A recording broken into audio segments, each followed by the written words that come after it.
ঘটেছে সব এসে আমি ঘরে বলেছি, এই কারণে যে জীবন চলার পথে এই কথাগুলি তোদের কাজে লাগতে পারে বা লাগবে, তো এই অভিজ্ঞতাগুলি তোরা সঞ্চয় করে রাখ। তো আমরা মনে করি বা আমি মনে করি আমাদের প্রত্যেক ভাই বোনই, বাট আমি মনে করি এটা একটা চরম পরম সম্পদ যেটি বাবা আমাদেরকে দিয়ে গেছেন, যে তার জীবন থেকে নেয়া কিছু ঘটনা এবং যা থেকে শিক্ষণীয় অনেক কিছু আছে সেগুলি আমাদেরকে দিয়ে গেছেন। এবং অফকোর্স কিছু বই পড়ে তো, এবং আমার ইন্সপিরেশনের সোর্স আমেরিকান সকল প্রেসিডেন্টের জীবনীর যতগুলি বই আছে হাতে পেয়েছি, আমি পড়েছি।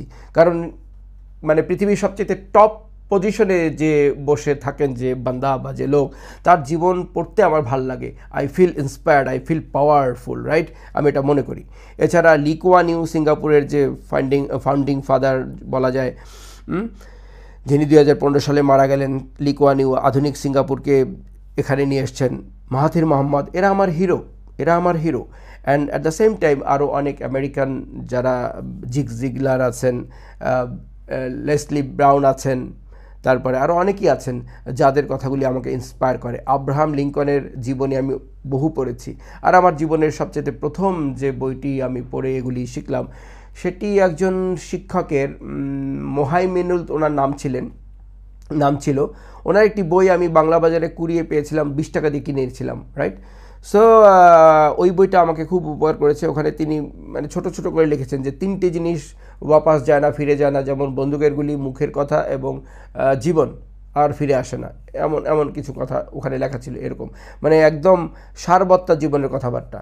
এর সাথে সাথে ডেল কার্নেগির বইগুলি পড়েছি। তো বই সবসময় আমার একটি সম্পত্তি ছিল, বই আমি কখনো ছাড়িনি।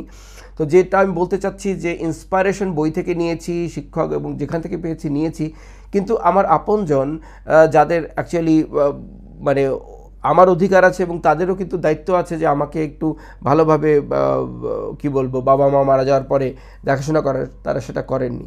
ওই অভাববোধটা থেকে আমি বোধ করি যে আমার উচিত, আমি পাইনি তাতে কি হয়েছে, আমার যারা ছোট ভাই বোন আছে বা আমার যারা আছে, আমি যাদেরকে এখন যেহেতু একটু বিস্তৃত প্ল্যাটফর্ম পেয়ে গেছি, ইউটিউব বা ফেসবুক, সেখানে তো আমি 2-4টি কথা বলতেই পারি, তাই না? শুধু কথাই তো, অনেকের জন্য হয়তো অনেক কিছু করতে পারছি না, সেটা ভিন্ন কথা, কিন্তু আমি আমার এই প্রচেষ্টা চালিয়ে যাব। তো আপনারা হয়তো জানলেন যে অ্যাকচুয়ালি কিছু একটা মনের দুঃখ থেকে, একটি ক্ষোভ থেকে বা কিছু না পাওয়ার যন্ত্রণা থেকে এই কথাগুলি আমার বলা, এর বেশি কিছু নেই। আল্লাহ পাক আমাকে অনেক ভালো রেখেছেন, আপনারা আমাকে দোয়ায় শামিল রাখবেন, এই তো আর কি।